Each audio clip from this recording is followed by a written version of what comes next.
Olá, tudo bem? Estamos agora começando mais um programa Pense Nisso. O meu nome é Irineu Martins e agradeço você por estar aí, como das outras vezes. É uma bênção para nós saber que tem pessoas que se importam em conhecer a palavra de Deus e em estudar um pouco mais e aprimorar um pouco mais a respeito do conhecimento daquilo que Deus nos diz. Eu tenho a Bíblia aqui em mãos, como das outras ocasiões. Este programa tende a estudar a palavra de Deus. E se você puder ter uma Bíblia, eu peço desde já que, para ficar melhor aproveitado, para que fique eh, mais completo o nosso estudo, é bom que você tenha uma Bíblia, assim como eu, e vamos folhear a Bíblia, a palavra de Deus, juntos, porque nós temos muitas coisas importantes a tratar hoje, dando continuidade ao que nós já temos falado em outras programações. E aproveito para dizer que, se você ainda não assistiu os nossos outros encontros, os nossos outros programas, que você o faça, porque nós estamos tratando de uma série que tem como título O Conflito Cósmico entre o Bem e o Mal. O nosso canal, o nosso programa é Pense Nisso, mas dentro deste canal estamos tratando desta série, O Conflito Cósmico entre o Bem e o Mal. E você, ao ver os outros vídeos, vai presenciar muitas curiosidades, vai se deparar com muitas coisas novas que colocamos ali, em questão de estudo da palavra de Deus a respeito deste conflito. Desde a origem de todas as coisas, desde quando surgiu o conflito lá no céu e veio para este mundo. Enfim, nos vídeos anteriores nós detalhamos esse tema, esse assunto, só que agora nós já estamos no estado avançado. Nós já estamos a tratar de profecias, já há alguns encontros temos falado de profecias. E começamos a falar de como esse conflito se estende para os dias há pouco tempo antes de nós aqui, né? Já na era cristã, e neste tempo em que estamos vivendo, e como ele vai se desenrolar até os últimos dias, até a volta de Jesus. E nós já estamos tratando de profecias do livro de Daniel e do livro do Apocalipse em especial, para explanar esses assuntos sobre o conflito, desde a era cristã em especial até a volta de Jesus. Então é importante que você se intere, que você acompanhe aquilo que já falamos, aquilo que já tratamos. O fato é que nós começamos a tratar das profecias, na verdade, desde quando abrimos o livro de Daniel, estudamos a profecia que está lá do capítulo 2. E ali nós falamos que aquela profecia, que é o sonho do rei Nabucodonosor, sobre uma estátua imponente, gloriosa, e a estátua possuía 4 metais. E aqueles metais são os impérios que iriam predominar desde o tempo do profeta Daniel. E diz respeito desses reinos globais, esses reinos grandes que dominariam no mundo. E que começou com a Babilônia, depois veio a Pérsia, a Grécia, o Império Romano e finalmente ali em Daniel 2 fala dos pés desta estátua, em parte de ferro e em parte de barro, tendo 2 aplicativos ali. Nós explicamos quando estudamos o assunto. Um aplicativo, o primeiro aplicativo é reinos fortes em conluio com os reinos fracos. O ferro e o barro de oleiro, a princípio, a Bíblia nos dá essa informação. Mas a Bíblia, ao cavarmos um pouco mais, ao pesquisarmos um pouco mais, nós vamos descobrir que tem um outro aplicativo também. O ferro e o barro representam o Estado e a igreja. Então, o poder civil com o religioso. Então, seja como for, reinos fortes com reinos fracos, e Estado e igreja, porque a Bíblia também nos passa esse tipo de informação a respeito, seja como for, o fato é que Deus está dizendo que é uma combinação ilícita. É uma combinação que realmente não tem liga e não pode dar certo. Tanto no aspecto só de reinos, como no aspecto da mistura entre religião e Estado. E o que a Bíblia fala, então, de que aqueles pés, em parte de ferro e em parte de barro, que seria um aplicativo para o tempo do fim, é uma indicação de que, realmente, depois daqueles impérios únicos que governavam no passado, a partir do momento do tempo do fim, dos tempos da contagem regressiva até o fim de todas as coisas, de acordo com a ótica de Deus aqui na Bíblia, então os reinos deixaram de ser reinos, impérios únicos, e passaram a ser impérios divididos. Isso eu faço referência ao Império Romano, que foi se esfacelando a partir do quarto século, e no ano 476 da nossa era, a sua divisão foi completada. E o Império Romano caiu neste ano, 476. Então, conforme os pés da estátua mostrava vários reinos misturados, ali então já se cumpriu a profecia. Mas também a profecia fala da combinação ilícita entre religião e Estado. E também nós temos visto nos nossos estudos que isso também aconteceu depois que o Império Romano se dividiu. A igreja dominante se uniu com o Estado. E a partir da força do Estado, a igreja dominou. Dominou com mão de ferro. E ali em Daniel capítulo 2, fala que seria destruidor este período. Este império seria esmagador. Seria um império que provocaria pavor e medo e destruição. Pesquise depois, lá em Daniel 2, que você vai ver essas declarações ali. E eu insisto em dizer, se você ainda não assistiu os nossos programas anteriores, que o faça para que você fique mais esclarecido nessa linha de raciocínio que nós estamos a levantar nesses encontros. Alguns anos depois do capítulo 2, Daniel teve uma visão. Ele ficou confuso se é um sonho ou se é uma visão. Está lá em Daniel capítulo 7, dos versos 1 ao 3. Ele fala de 4 animais que surgiram do mar que era agitado por ventos, que vinha dos 4 pontos cardeais. Nós explicamos isso.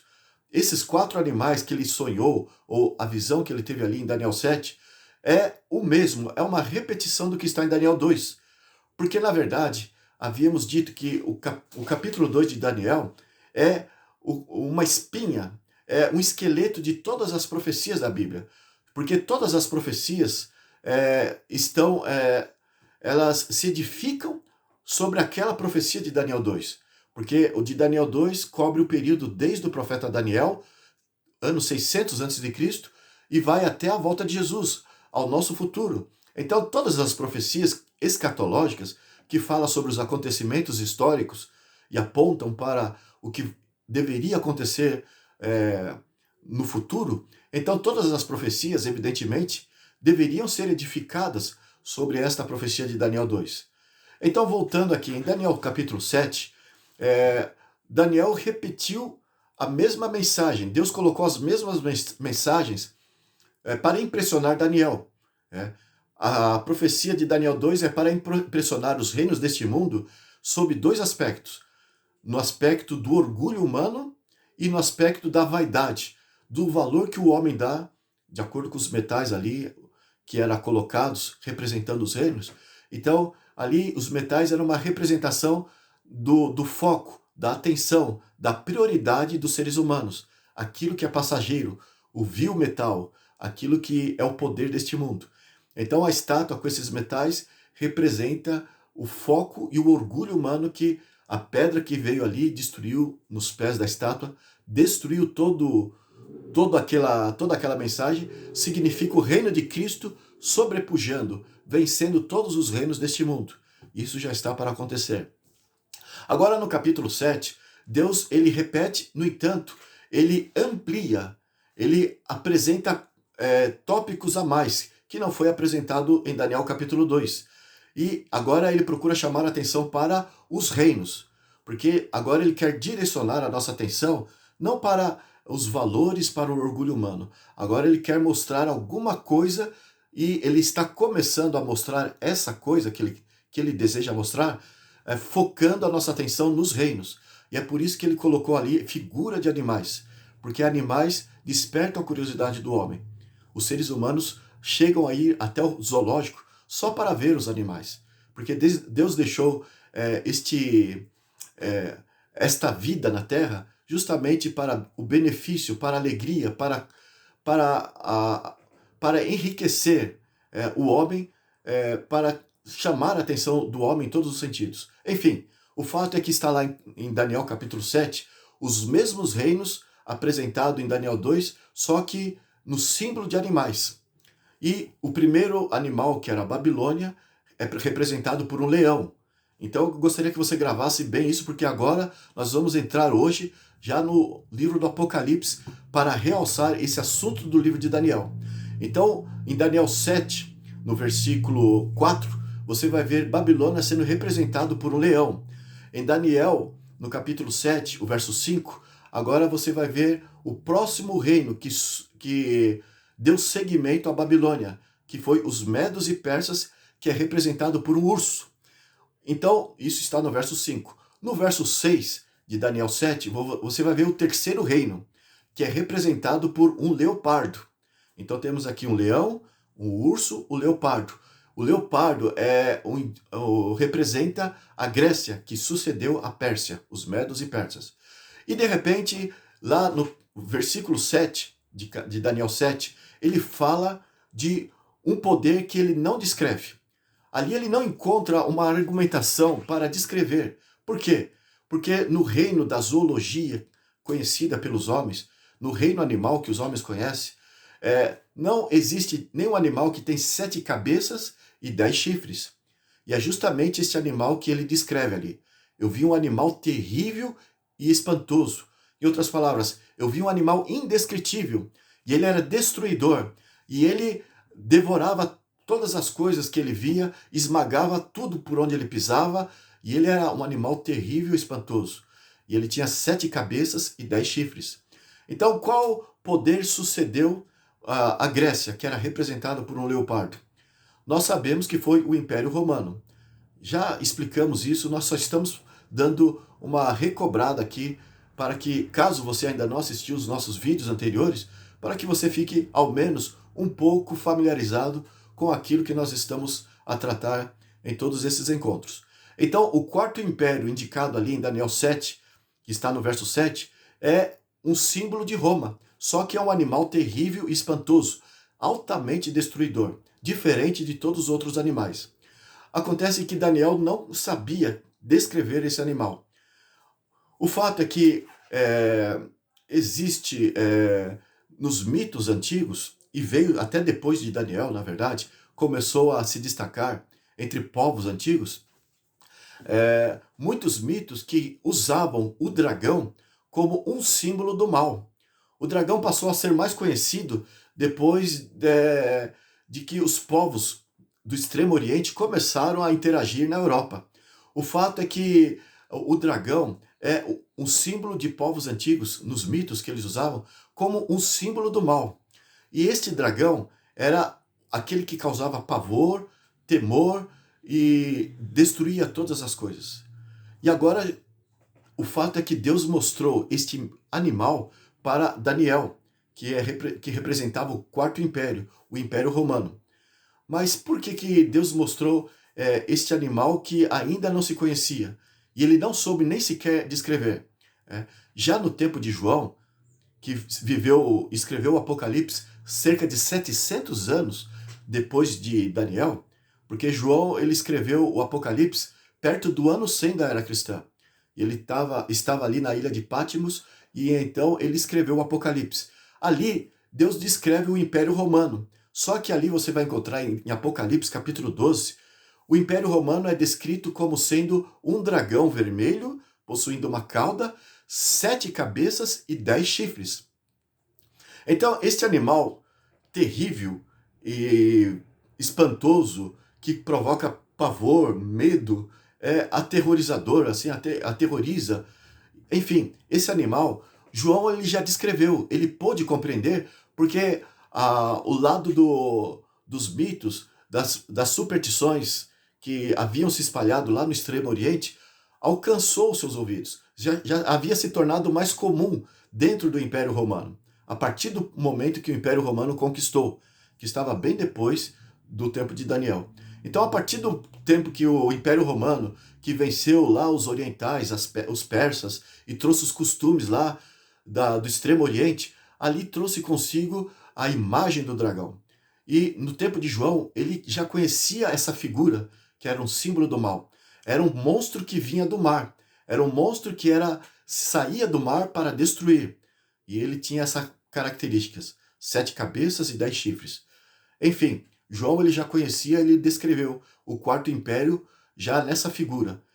O que Daniel não soube descrever, João detalhou como sendo um dragão. É como se João dissesse: Daniel, o que você viu e não soube descrever em Daniel 7, verso 7, eu vou relatar o que é. Em Apocalipse capítulo 12, dos versos 1 em diante, ele descreve como sendo um dragão. E possui 7 cabeças e 10 chifres. São o mesmo símbolo, é o mesmo monstro, é o mesmo poder de Daniel e Apocalipse. Agora, o interessante é que lá em Apocalipse capítulo 12, descreve o dragão como um símbolo direto de Satanás. Um símbolo de terror que se aplica a Satanás. Você encontra isso lá em Apocalipse 12. Eu não vou ler agora, mas nós vamos ler depois. Algumas coisas aqui do Apocalipse. Mas um texto que eu não ler aqui, você pode pesquisar aí depois na sua Bíblia, porque você já sabe aonde encontrar. Eu estou dizendo os livros e os versos. Então, no tempo de João, ali estava um símbolo do próprio Satanás, que ele veio para colocar um fim na vida de Jesus ao nascer. Está lá em Apocalipse 12. Mas acontece que ele não veio com essa imagem conforme está lá em Apocalipse. Um dragão vermelho com caudas, com 7 cabeças e 10 chifres. Ele não veio com essa imagem. Isso é uma imagem alegórica. E nem se revelou como um anjo para matar Cristo. Ele usou o poder romano, usou Herodes, quando Jesus foi para nascer, para colocar um fim na vida de Cristo. E depois, quando Cristo prevaleceu ali, conseguiu escapar das mãos de Herodes, e depois ele cresceu, e para ele ser morto, foi através de um governador romano, que foi Pilatos, que deu a ordem. Herodes estava ali para apoiar. Então, o Império Romano é o que perseguiu Jesus, e é assim Satanás ele desceu com esse propósito. Satanás usou o Império Romano, então, de uma forma especial para conflitar diretamente contra Jesus e os seus seguidores a partir do tempo da era cristã.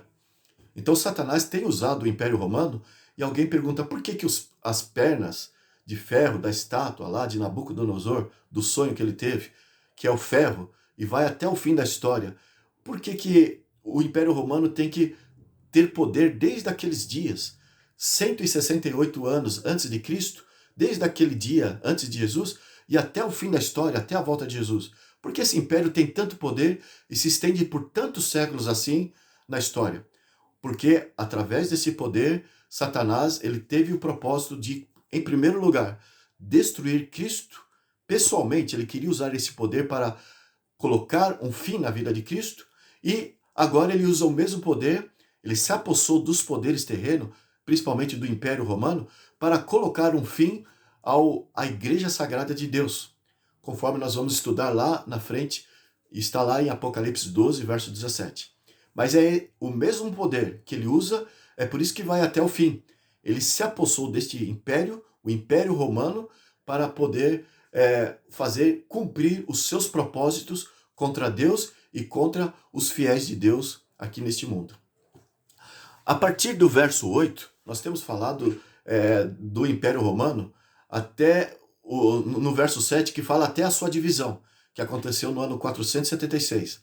Mas a partir do verso 8, ali sim que Deus descortina o invisível para nós e começa a falar aonde mora o perigo. Na verdade, o perigo mora ali em Roma, no Império Romano. Ele já chamou a atenção ao descrever o Império Romano como sendo um instrumento especial da parte de Satanás para poder perseguir a Cristo e perseguir os seguidores de Cristo. Então o Império Romano já é um instrumento especial dele. No entanto, esse endereço, além desse endereço, Deus está a partir do verso 8 de Daniel 7, verso 7, ele está descrevendo que o poder que subiria, que assumiria o cargo ali no Império Romano, que ele usaria de uma forma muito especial para destruir a Igreja Santa de Deus. Primeiro ele tentou colocar um fim na vida do próprio Cristo através do Império Romano Civil.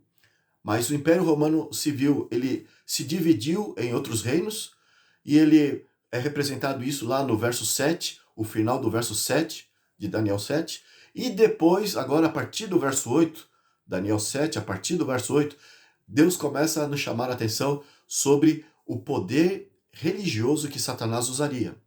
E ali, então, ele fala o seguinte, Daniel, no capítulo 7, vamos ver ali, Daniel 7, o verso 8 diz assim: estando eu a observar, eis que entre eles, entre os chifres que representa os reinos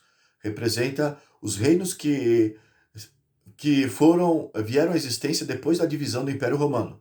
Isso está lá em Daniel 7, verso 7 e o verso 24. Tá? Daniel 7, verso 7 e o verso 24 fala do reino do Império Romano sendo dividido. Depois disso, né, eis que entre eles subiu um outro pequeno, um outro chifre, que é este aí que é o problema. É o problema das profecias de Deus, aonde está o holofote de Deus para que possamos enxergar. Porque Deus vai repetir muito isso no livro de Daniel e no livro do Apocalipse. Então fala assim, subiu um outro pequeno, depois do Império Romano ter sido dividido. E 3 desses chifres caíram logo no início, quando ele cresceu. Então cresceu um chifre pequeno, e quando ele cresceu, 3 chifres caíram. E nós já explicamos isso, que trata-se dos reinos, os Érulos, os Vândalos e os Ostrogodos, que eram reinos bárbaros, arianos, que se colocavam contra a autoridade do bispo de Roma. O bispo de Roma, se sentindo pressionado por eles, pediu auxílio ao imperador do Império Romano Oriental, Justiniano, e Justiniano foi lá e deu deu um fim a esses reinos, né, através do seu general. E, enfim, esses 3 reinos caíram, conforme foi predito aqui. Aqui era uma predição. Tudo que estou lendo aqui agora, Daniel escreveu antes de acontecer, mas depois aconteceu já na era cristã. E diz assim, então, depois de 476. Então, estando eu a observar os chifres, e eis que entre eles subiu outro pequeno, diante do qual 3 dos primeiros chifres foram arrancados. Então Justiniano foi lá com seus exércitos e acabou com esses 3 reinos. E agora diz o resto do verso 8. E eis que neste chifre havia olhos como os de homem. Nós já explicamos que isso significa a sabedoria humana como sendo imperativa aqui. Não mais a palavra de Deus que iria determinar a direção da igreja, mas a autoridade deste homem, deste chifre pequeno, que é um poder que a Bíblia chama de chifre pequeno, mas nós chamamos de anticristo. Enfim, além dos olhos de homem, que representa a sabedoria, a visão humana, e também diz assim o resto do verso 8, e tinha uma boca que falava com insolência. Lá em Apocalipse, isso diz respeito a blasfêmias. Nós vamos ver que o que vai falar lá em Apocalipse trata-se desse mesmo poder que nós estamos analisando aqui. Então pegue essas dicas. Tinha uma visão que era não mais a visão de Deus, a orientação de Deus, mas tinha a orientação de homens. O apóstolo Paulo, nós já tratamos disso no encontro anterior, ou no antepenúltimo aqui, nós temos tratado.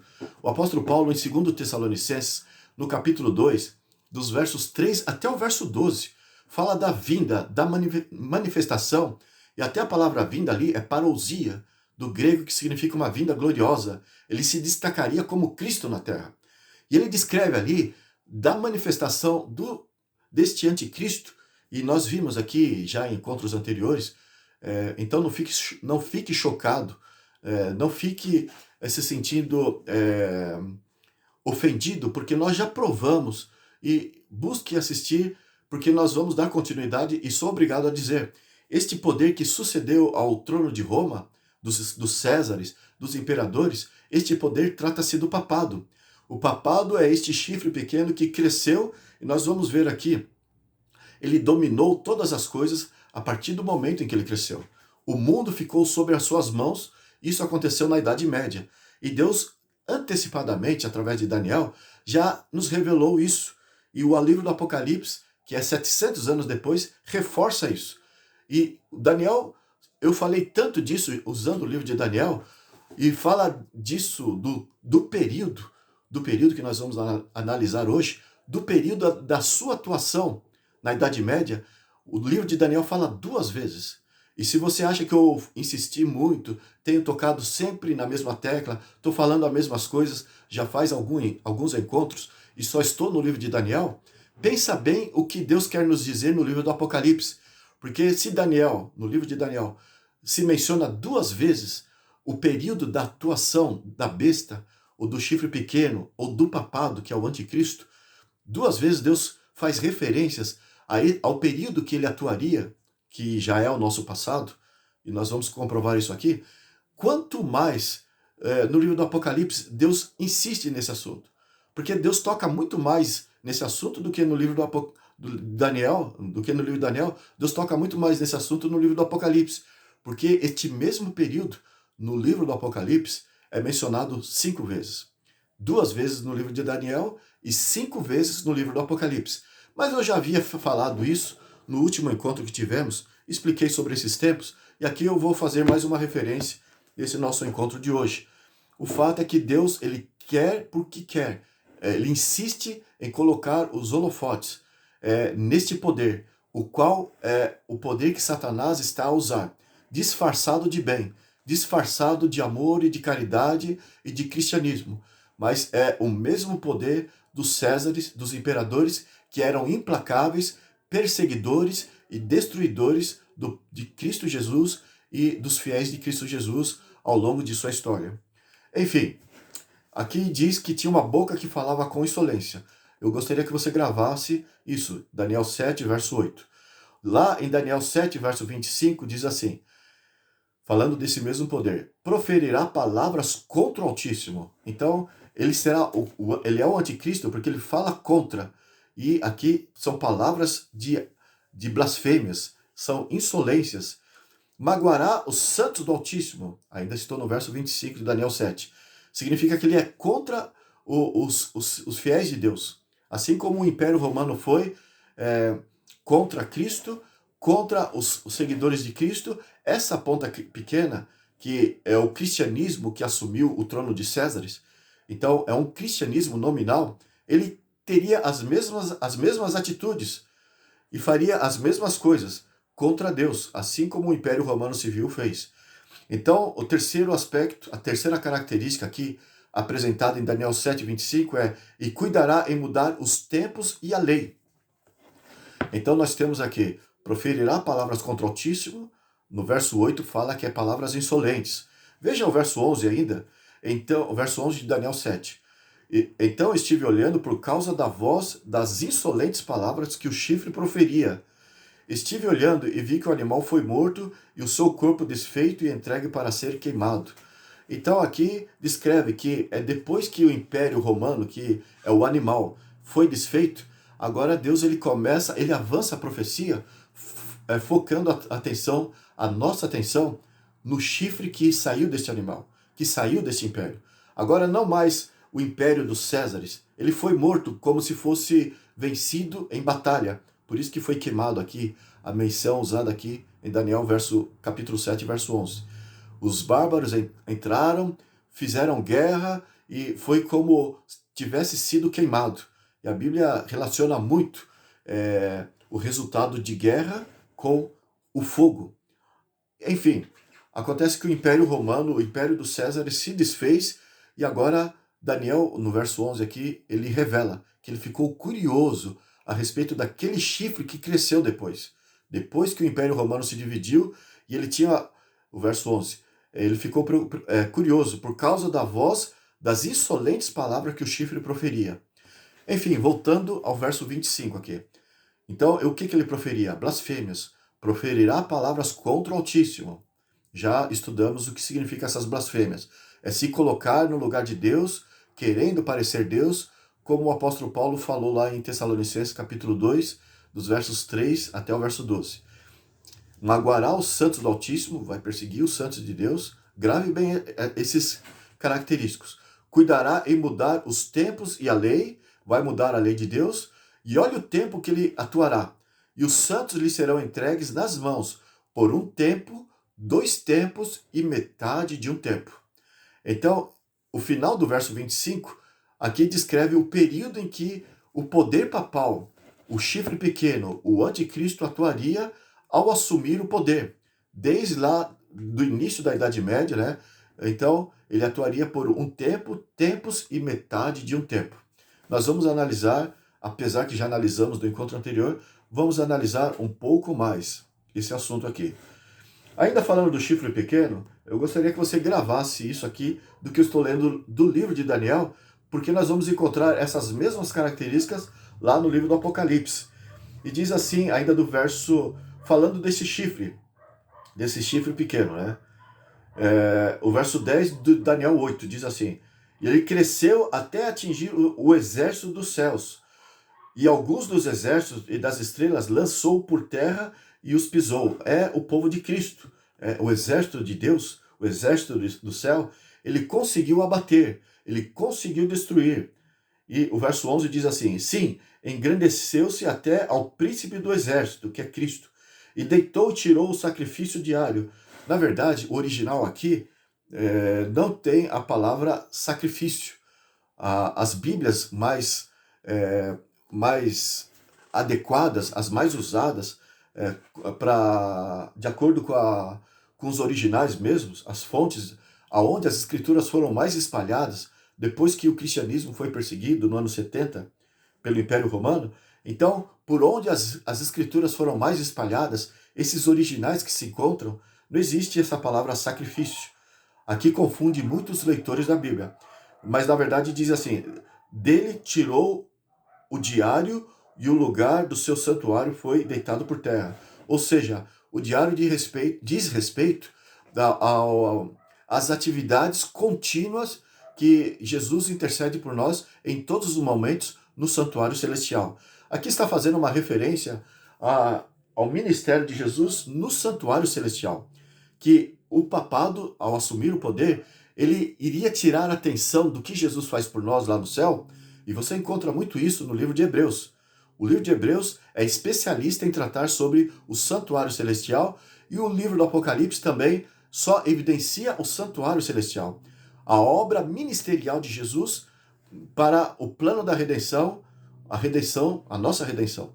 Nós vamos tratar desse assunto da próxima série, depois que concluirmos esta série sobre o conflito cósmico entre o bem e o mal. Mas o fato é que, ao papado assumir, ele jogou por terra, e ainda continua, Daniel 8, verso 12. E o exército lhe foi entregue com o diário, com as atividades contínuas. O sacrifício também não tem no original. Por causa das transgressões, e deitou por terra a verdade, e o que fez prosperou. E ainda continua aqui no final do verso 23, falando ainda, o que eu estou lendo aqui é tudo referência do que faria o chifre pequeno, o anticristo, o que é o papado, né, que a Bíblia nos aponta de acordo com todas as características que ela nos apresenta. Então, a partir do verso 23 de Daniel 8 diz ainda: mas no fim do seu reinado, quando os prevaricadores acabarem, está falando depois quando acabar todos aqueles chifres que intentaram contra os impérios ali, que foi a Grécia e depois veio Roma, ele falou dos chifres nessas palavras aqui. Quando os prevaricadores acabarem, aquele envolveu todos os chifres que não tiveram mais importância.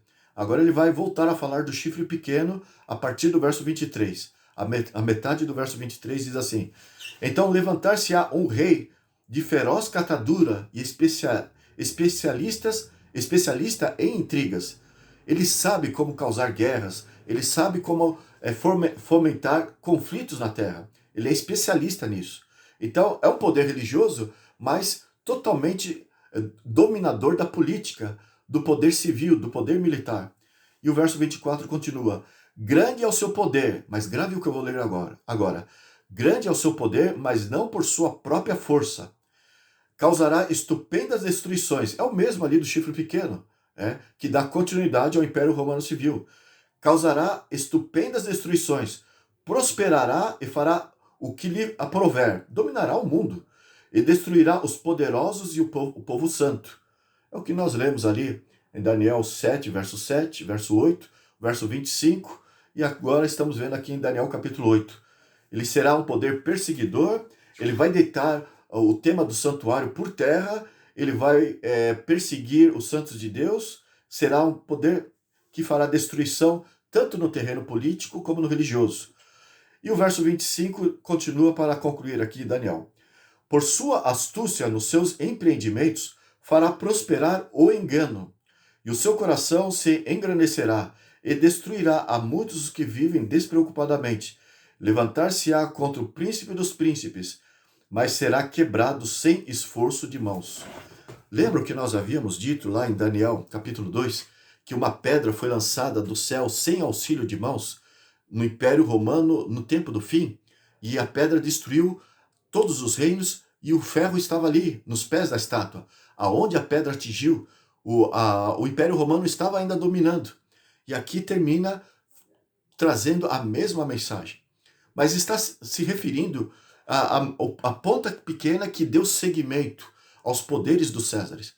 Enfim, tudo isso nós só usamos porque estamos agora praticamente nos despedindo do que está no livro de Daniel. Porque agora nós vamos analisar este mesmo poder no livro do Apocalipse, que fala mais ainda do que está no livro de Daniel. Mas uma coisa eu gostaria de esclarecer aqui. Nós temos como método de estudo de profecia aquilo que chamamos de método histórico progressivo ou progressista de interpretação profética. Método histórico progressista de interpretação profética. É o título que nós damos ao método que nós utilizamos para estudar profecias. O que significa isso? Significa que a profecia, conforme está lá em Daniel 2, estou repetindo isso, é muito importante que isso fique gravado na sua cabeça. É uma profecia muito simples de se entender para entendermos todas as demais profecias. Ali mostra uma sequência ininterrupta de reinos. E é isso que é o método histórico progressista. Então, a história, ela vai dando a sua sequência. E por que progressista? Porque cada capítulo repete o que o outro diz, porque Deus está focando aquele assunto, ele está dando a sua importância a esses assuntos, então ele repete. E ele repete dando mais informações, adicionando mais mensagens. Por isso que é progressista. Método histórico progressista de interpretação profética. É esse o método que usamos, que é um método infalível. E as igrejas que ficam especulando quem pode ser o anticristo, deve ser alguém que vai surgir lá na Síria, lá na Turquia, vai vir lá da Europa, e fica olhando esse, aquele outro, cada sujeito que aparece no campo político, no campo religioso, deve ser esse, deve ser aquele outro. Então, isso não passa de especulação. Isso só acontece porque desprezam essa simples sequência que Deus está nos dando. E nós não temos como errar, porque Deus firma esse assunto no livro de Daniel e firma no Apocalipse. O livro do Apocalipse, ele se difere do livro de Daniel porque ele tem essa sequência. Ele repete o livro de Daniel, confirma o livro de Daniel e amplia o livro de Daniel. Nos coloca mais informações. Então, enquanto o livro de Daniel nos mostra este poder sobre três aspectos, o Império Romano, o livro de Daniel já nos apresenta um quarto aspecto do Império Romano. E nós vamos analisar já no livro do Apocalipse todas essas coisas. Então, o livro de Daniel apresenta o Império Romano no aspecto civil, no aspecto do reino, do Império dividido, quando ele se dividiu. Isso está só no verso, em Daniel 7, verso 7. E depois apresenta o Império Romano, o terceiro aspecto, o Império Romano religioso. A partir de Daniel 7, verso 8 em diante, o holofote de Cristo está sobre este chifre pequeno, este anticristo. E nós temos que entender que o propósito de Deus não é ferir pessoas. Eu já tenho falado já em encontros anteriores, Deus não está nem um pouco desejoso de trazer lágrimas, de ferir o coração, porque o assunto da fé é um assunto muito delicado. Às vezes a pessoa é muito sincera, muito verdadeira, e Deus considera todas essas coisas. Mas Deus é a luz do mundo, e Ele quer abrir os nossos olhos para que enxergamos aonde o inimigo está atuando para enveredar as pessoas para o engano e do engano para a morte. E A astúcia está justamente aí. O termo é engano, conforme você encontra em Apocalipse 12, verso 9. Satanás, ele engana todo mundo. E você sabe a diferença da mentira e do engano? Está certo, Satanás é o pai da mentira, mas ele usa um recurso um pouco mais audacioso. Ele usa o engano. E a diferença do engano e da mentira é o seguinte: se eu disser para você que o gato late, você sabe que isso é uma mentira, porque o gato não late. Isso é uma mentira. Se eu disser o gato late, eu estou mentindo. Agora, se eu disser para você o gato mia e ele rouba a comida de cima da mesa, né? Então, se eu falar assim, ou ele vai roubar a comida, ele roubou a comida que estava em cima da mesa.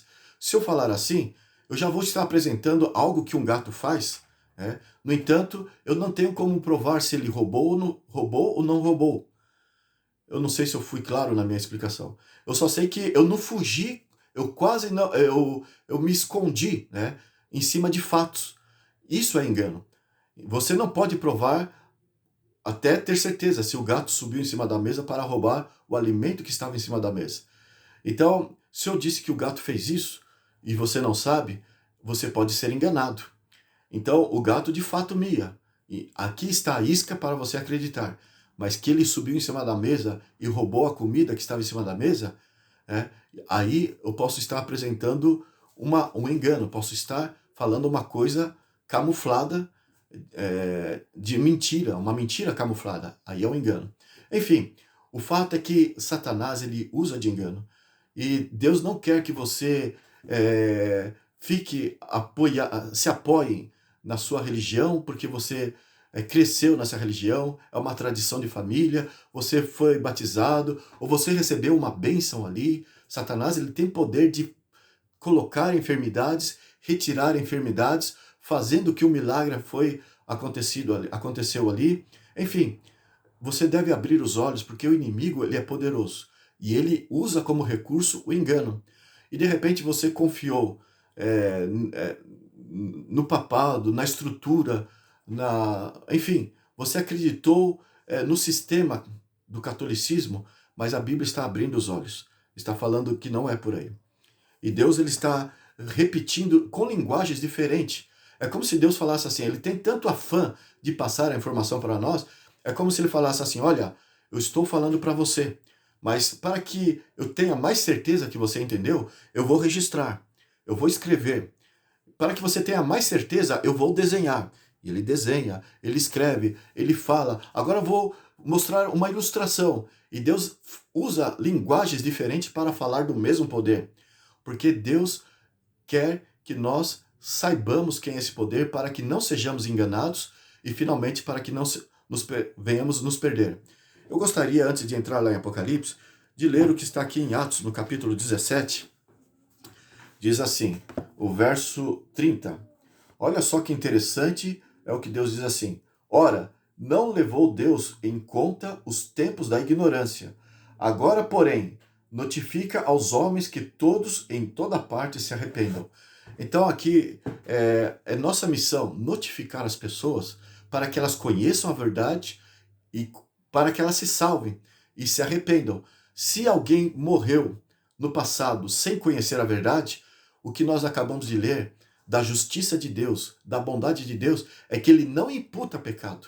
Mas a partir do momento que você é informado, você está recebendo esta orientação de Deus. E é uma orientação muito, muito importante, é muito preciosa para que você venha olvidar, venha desprezar. E se você não faz caso disso, então, agora sim, Deus não pode perdoar. Aqui, Deus só perdoa a ignorância desconhecida. Muitas pessoas vão se perder não necessariamente porque não sabe. O assunto de não saber não será o assunto da condenação de Deus. O motivo da condenação de Deus é porque a maioria das pessoas vão se perder sem saber porque não quiseram saber. E aí há uma grande diferença. Se perder porque não sabe, porque não teve oportunidade, e se perder porque não teve interesse em saber. E o que está acontecendo é que todas as pessoas estão sendo levadas para o engano, correndo atrás do papado, achando que ele é um instrumento de Deus na terra, porque ele fala de amor, ele fala de união, ele fala de ecumenismo, ele fala sobre o ecossistema, sobre salvar a humanidade, salvar o mundo, e enfim, as pessoas ficam embevecidas, ficam maravilhadas. E nós vamos ver isso no Apocalipse. Mas antes de entrar no Apocalipse ainda, eu gostaria de ler aqui o que está em Romanos capítulo 1, o verso 25, o problema que Deus condena desde o princípio diz assim, Romanos 1, 25, pois eles mudaram a verdade de Deus em mentira, adorando e servindo a criatura em lugar do Criador, o qual é bendito eternamente. Amém. Então aqui está o mal dos seres humanos.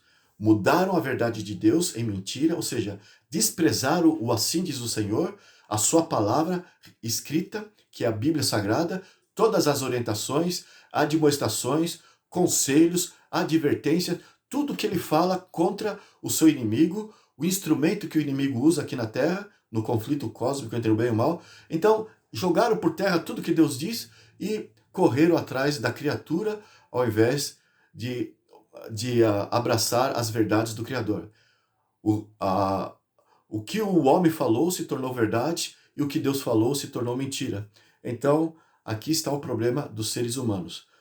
E é isso que vai fazer com que cumpra Apocalipse 13, verso 8.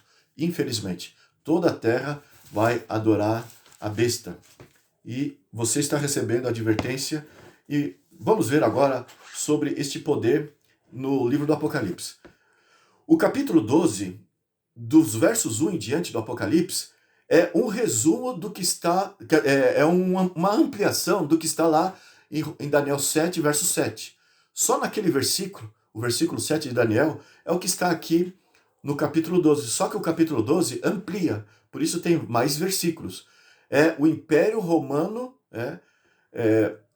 que perseguiu Cristo Jesus, que depois se esfacelou e é tido aqui, na mesma figura de Satanás, apresenta o Império Romano. Agora, o capítulo 13 do livro do Apocalipse é o que está lá em Daniel capítulo 7, dos versos 8 em diante. O capítulo 8, tudo que fala sobre o chifre pequeno, em Daniel 7, dos versos 8 em diante, e o capítulo 8 de Daniel, é o que nós vemos aqui em Apocalipse 13, porque o capítulo 13 está ampliando aquilo que nós estudamos. Veja, nós já falamos sobre alguma coisa disso no encontro anterior, mas veja aqui, só para relembrar.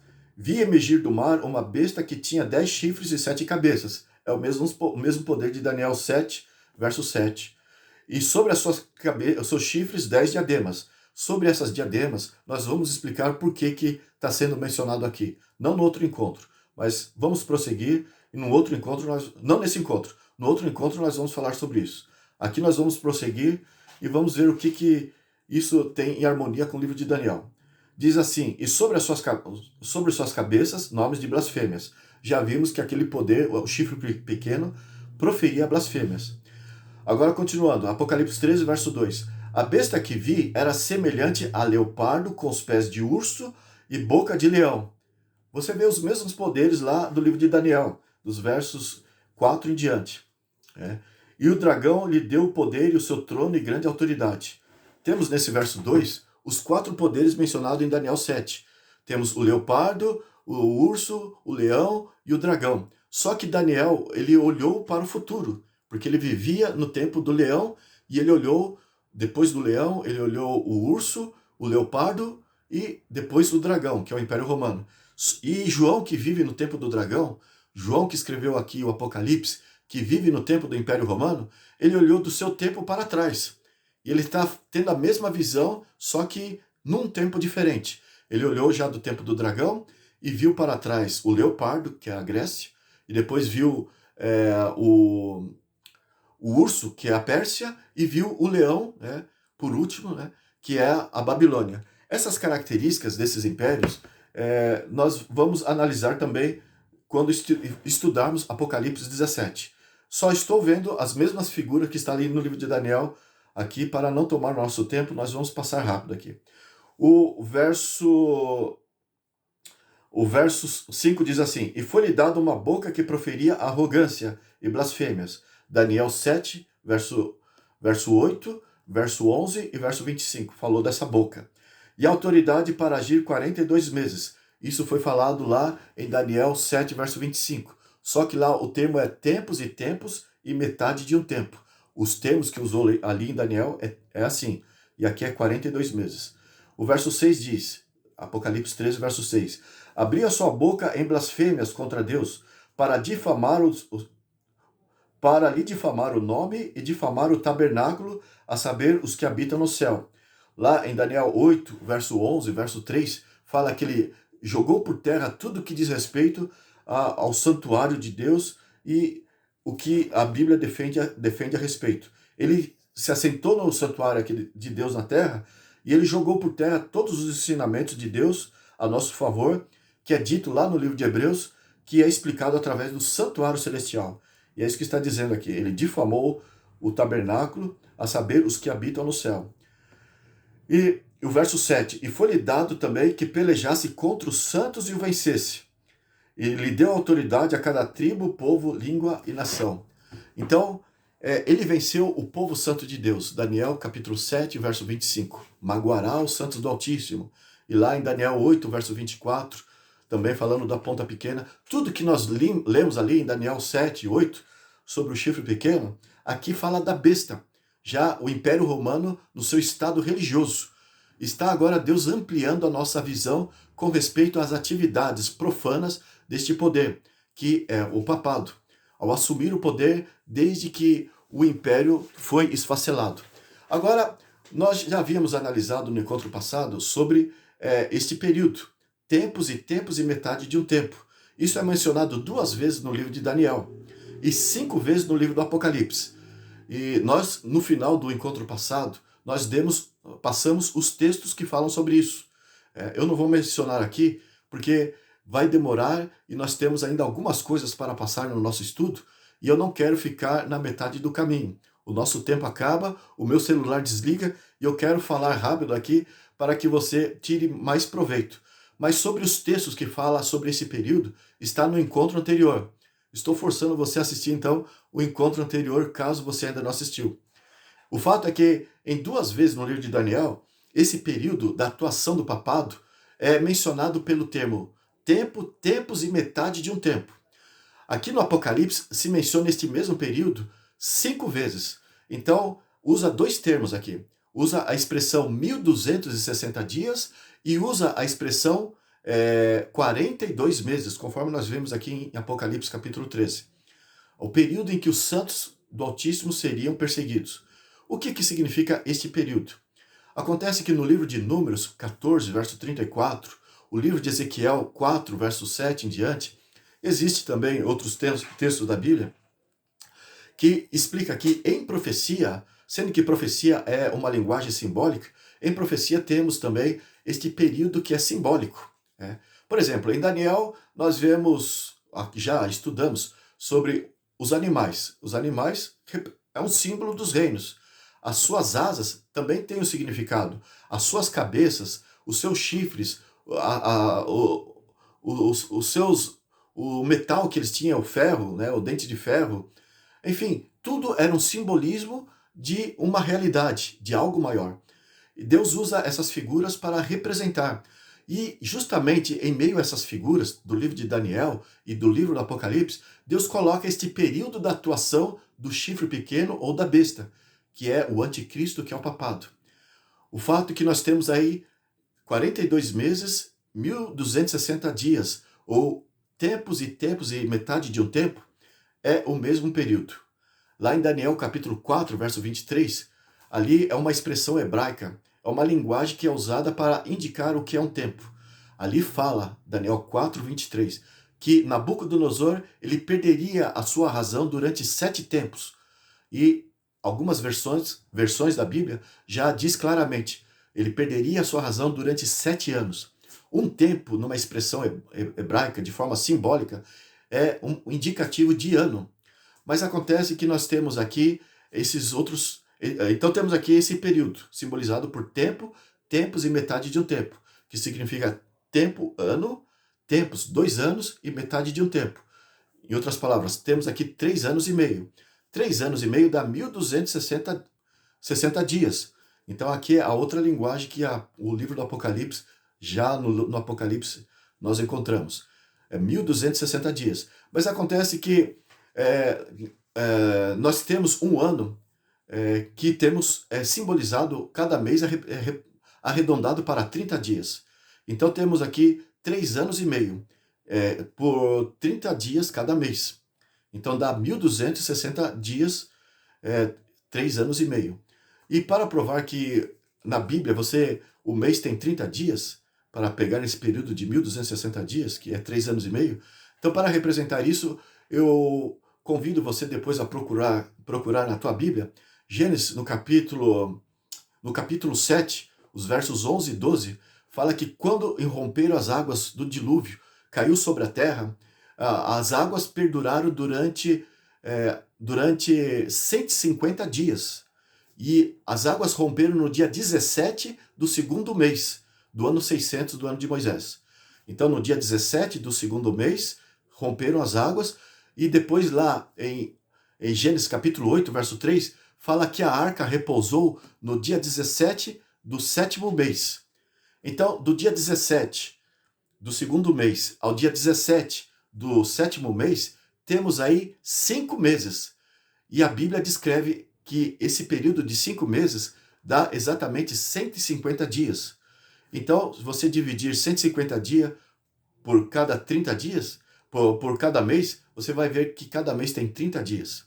Então, eu estou usando esta comparação para dizer que a Bíblia usa, para efeito de cálculos, esse arredondado de cada mês simbolizado por 30 dias. Ele é arredondado para 30 dias. É por isso que nós temos tempos e metade de um tempo, que é 3 anos e meio, que é 42 meses, e cada mês de 30 dias, que vai dar 1260 dias. Mas, conforme eu disse, Números 14, verso 34, Ezequiel 4, verso 7, diz que um dia representa um ano, na linguagem figurada de profecia. Então, o que nós temos aqui, afinal? Temos um período de 1260 anos de poder papal, desde quando o Império Romano se dividisse e o Papa, o Bispo de Roma, conseguisse autoridade para governar sobre os reis e sobre a Igreja. Isso aconteceu no ano 538, quando Justiniano reconheceu essa autoridade de uma vez por todas ao Bispo de Roma, em fevereiro, no dia 12 de fevereiro de 538. E se você colocar 1260 anos a partir deste dia, a partir deste ano, 538, vai dar no dia 12 de fevereiro de 1798. E eu pergunto, o que aconteceu no dia 12 de fevereiro de 1798? Justamente nesta ocasião, o Papa Pio VI, ele foi aprisionado pelo general francês, um general de Napoleão Bonaparte. O nome desse general era Béthier. Ele era francês e ele foi ali e entrou na Capela Sistina, e justamente no dia em que Pio VI estava comemorando o aniversário da sua posse como Papa, o general Béthier entrou na Capela Sistina em Roma e foi ali com até um certo desrespeito, fez com que o Papa Pio VI se colocasse em pé, tirou do seu dedo os anéis dos seus dedos, tirou o cetro da sua mão, arrancou-lhe a capa das costas, tirou a sua tríplice coroa e falou: o seu reinado terminou. E agarrou ele e o seu exército levou ele até a França. E ele foi jogado ali na prisão, no Castelo de Valença, vindo a morrer no ano seguinte. Bem, isso aconteceu no final do 1260 anos, que foi no ano de 1798. Veja o que a Bíblia diz a respeito, Apocalipse 13. Depois de falar do papado, do que ele faria, conforme está lá em Daniel 7, a partir do verso 8, em Daniel 8 também. Então, aquele período de tempos e metade de um tempo é o mesmo descrito aqui em Apocalipse, 1260 anos ou 42 meses. E olha o que diz aqui no final desse período, Apocalipse 13, verso 10. E se alguém leva para cativeiro vai. E se alguém matar a espada, necessário é que seja morto a espada. Então, veja, aqui está falando que aquilo que se planta, colhe. Acontece que a França, justamente a França, o general Berthier, que era francês, Napoleão Bonaparte da França, e foi ali e com descuidado, com desrespeito até exagerado, fez com que o Papa Pio VI fosse aprisionado, depois de tantas atrocidades, depois de tanto domínio ali em toda a Europa. Agora aconteceu isso com o Papa. Isso ocorreu no final da Revolução Francesa. Então, quando acabou a Revolução Francesa, o iluminismo tomou conta e ninguém mais queria valorizar as superstições da igreja. Então, justamente a França é que deu esse golpe sobre a igreja. E por que eu digo justamente a França? Porque foi a França que, a primeira nação europeia que reconheceu a autoridade do bispo de Roma. No ano 508, Clovis deu para o Papa uma tiara, reconhecendo ele como sendo o vigário de Deus, o sumo sacerdote de Cristo. Por isso que fala, ele intentou contra a atividade de Cristo no céu como sumo sacerdote. Ele se colocou como sumo sacerdote na terra. Mas a França é que deu a tiara reconhecendo essa autoridade ali do bispo de Roma, antes mesmo de Justiniano ter realmente reconhecido a sua soberania sobre os monarcas, sobre os poderes civis da terra. Mas o primeiro a dar essa autoridade para o bispo de Roma foi o rei da França. E então, a França empreendeu muitas conquistas no histórico a favor da Igreja Católica. A França foi tida como sendo a irmã mais velha da Igreja, o braço direito da Igreja. De tantas conquistas, por exemplo, nós já vimos num estudo nosso aqui que no dia 24 de agosto de 1572, a mando do Papa, o governo francês foi até a casa dos huguenotes e matou 70 mil protestantes huguenotes naquela mesma noite. E aquilo foi uma comemoração, um júbilo no Vaticano, quando a notícia chegou até aos ouvidos do Papa. Enfim, nós temos então a França que ajudou a igreja a vencer, a ter muitas conquistas no passado. Agora foi a própria França, através do general Berthier, que deu o golpe mortal à Igreja Católica. Então, conforme nós lemos aqui, quem fere a espada será ferido. Então a igreja plantou no curso da história, através da espada, através do poder militar, que era seu servo, que servia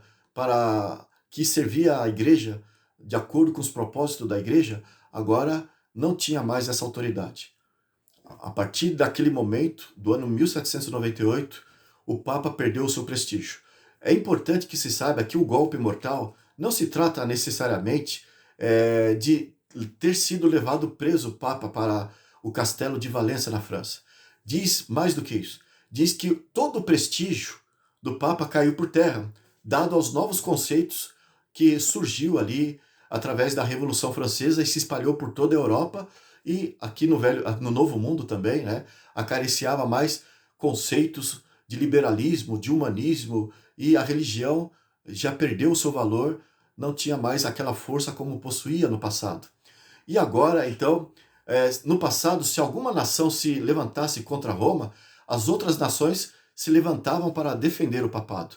Mas agora, apesar de todas elas continuarem sendo católicas, nenhuma delas mexeu uma palha, uma pedrinha que seja a favor do Papa. É nesse sentido que ele perdeu o seu poder. E é nesse sentido que significa o termo ser levado cativo. Quem leva em cativeiro vai. Apocalipse 13, verso 10. A palavra cativo aqui significa que ele perdeu o domínio sobre as nações as quais ele regia. Agora, veja o que um historiador do passado havia dito quando isso aconteceu. Eu tenho que correr por causa do tempo que está meio extinto. Eu tenho aqui algumas declarações de historiadores católicos, a primeira que eu vou ler aqui é de George Trevor, de Roma, e está aqui em castelhano, Desde la Caída do Império Ocidental. É um livro que ele escreveu, da página 439 e 440. com respeito a este período, diz o seguinte: o papado estava extinto, não ficava nenhum vestígio de sua existência, e de todos os poderes católicos romanos, nenhum levantou um só dedo para defendê-lo. A cidade eterna já não tinha príncipe nem pontífice. Seu pontífice estava morrendo em terras estrangeiras, e já havia sido dado o decreto de que não seria permitido a eleição de um sucessor. Então se achava, a partir daquele momento, que realmente estava extinto o papado. Então é conforme diz a profecia. A propósito, eu nem li, mas eu vou ler aqui Apocalipse 13, o versículo 3, que diz o seguinte. Apocalipse 3, verso 3 diz o seguinte: então vi uma de suas cabeças como golpeada de morte. Mas o verso 3 não para por aí. O assustador é o que está depois. E é o que nós vamos comentar nos próximos encontros. Mas fica aqui já uma dica do que nós vamos tratar nos próximos encontros. Mas continuando no verso 3, veja que assustador que diz. Mas essa ferida mortal foi curada e toda a terra se maravilhou seguindo a besta. É aqui que está o X da questão que nós vamos tratar de uma forma especial nos próximos encontros. É a ressurreição do poder papal similar ao que ele exerceu, o poder que ele exerceu na Idade Média. Mas aqui o historiador colocou assim, parecia que não ressuscitaria mais. Agora, de Joseph Hickaby, Discurso sobre a História de la Religião, também em castelhano. No volume 3, na página 1, também é um escritor católico que diz assim: é óbvio que a metade da Europa cria que o veto de Napoleão seria obedecido e que, semelhantemente ao que aconteceu ao Papa, o papado estava morto. É importante saber que não era a igreja que estava morta. O papado é que estava morto. Quem recebeu a ferida não foi a igreja. A igreja é só você, ou qualquer ser humano, ou pode ser eu. Nós não somos o poder que é a qual Deus aponta, a qual Deus tem como o seu inimigo que está levando os seus fiéis, muitos desses até inocentes, para a perdição. O problema não são as pessoas, a igreja em si. A igreja em si não é nada. O problema é o papado, que adquire forças para a igreja para conseguir conformidade, para conseguir arrastar todos em conformidade aos seus interesses, usando o braço civil, o braço militar para as suas conquistas. E é o papado que faz todo esse estrago. Mas a igreja em si não é nada. Mas diz ainda a história. Um outro livro, de T.H. Gill, é o Drama Papal. O Drama Papal, no livro 10, diz assim: as multidões pensavam que o papado estava a ponto de morrer e se perguntavam se Pio VI seria o último pontífice e se o fechamento do século XVIII marcaria a queda da dinastia papal. Agora, um outro livro de M. Weishaupt, Simpson ou Revelação. Eu não sei falar em inglês, mas o livro está no volume 2, na página 337. Diz assim: o papado havia sofrido sua humilhação mais profunda e parecia estar aniquilado. A revolução lhe desferiu uma ferida que, segundo parecia, não queria curar-se, a não ser depois do final do século XX. Enfim, nós temos esses resultados. Mas a pergunta que ficou aqui pendente é o seguinte: como o papado iria ressurgir? A Bíblia está dizendo que deveria ressurgir. E nós havíamos dito que o papado, ele recebeu a sua ferida mortal, ele conseguiu o seu poder desde o tempo dos Césares, né? Quando eles caíram, eles deixaram o trono para o papado. Eu tenho aqui de Henry Edward Manning, no livro em inglês, The Temporal Power of the Vicar of Jesus Christ, que é o poder temporal do vigário de Cristo Jesus, no prefácio, na página 29, em Londres, né? Burns and Lambert, eu não sei o que é isso, mas está aqui do livro, uma indicação do livro. O que foi este Henry Edward Manning? Ele foi um cardeal, ele foi, na verdade, um chefe da igreja anglicana na Inglaterra, e ele se abandonou o anglicanismo e se tornou um cardeal. Ele se converteu ao catolicismo e tornou-se um cardeal da igreja católica. E no ano de 1862, ele escreveu este livro aqui, O Poder Temporal do Vigário de Cristo Jesus. E aqui diz assim: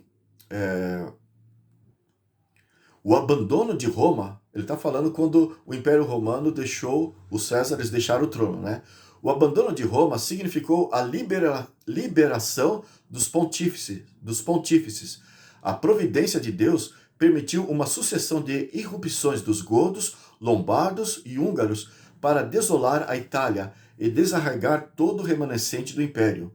Os pontífices se encontraram sós com a única fonte de origem, porque os Césares foram derrotados os Césares foram derrotados pelos bárbaros, né? E agora quem ficou no comando ali ficou os pontífices, os bispos de Roma. E aqui ele está dizendo isso. Os pontífices se encontraram sós como única fonte da origem, da paz, da lei e da segurança. Eles ficaram ali para pôr a ordem, né? E desde a hora desta libertação providencial, ele acha que foi Deus que abriu as portas para o papado. Por isso ele disse assim: quando por intervenção divina caíram-se as cadeias das mãos ao sucessor de Pedro, como uma vez haviam caído das suas, nenhum soberano reinou em Roma, a não ser o vigário de Jesus Cristo. Enfim, e aqui temos outro livro que diz assim, é o mesmo livro, que está na página 111, 112, ainda diz aqui: o papado europeu até o momento propício, no qual Deus rompesse suas ataduras e o livrasse da sujeição aos poderes civis, colocando-o assim sobre o trono como o dono da sua própria soberania temporal. Esse Edward Manning, que foi cardeal aqui em 1862, escreveu esse livro sobre o vigário de Cristo, que é o Papa, ele está dizendo realmente aquilo que eu já tenho falado sobre a história. Desde o momento dos Césares, conforme a Bíblia apontou, quando eles perderam o poder para os reinos bárbaros, daí surge a ponta pequena, e é isso que ele está dizendo. O papado assumiu desde então, e ele perdeu o poder depois de 1260 anos de atuação, ele perdeu sua autoridade, perdeu o seu reconhecimento depois da Revolução Francesa. O idealismo, o humanismo, o iluminismo e todos os conceitos modernos a favor da razão humana prevaleceu acima da autoridade da igreja.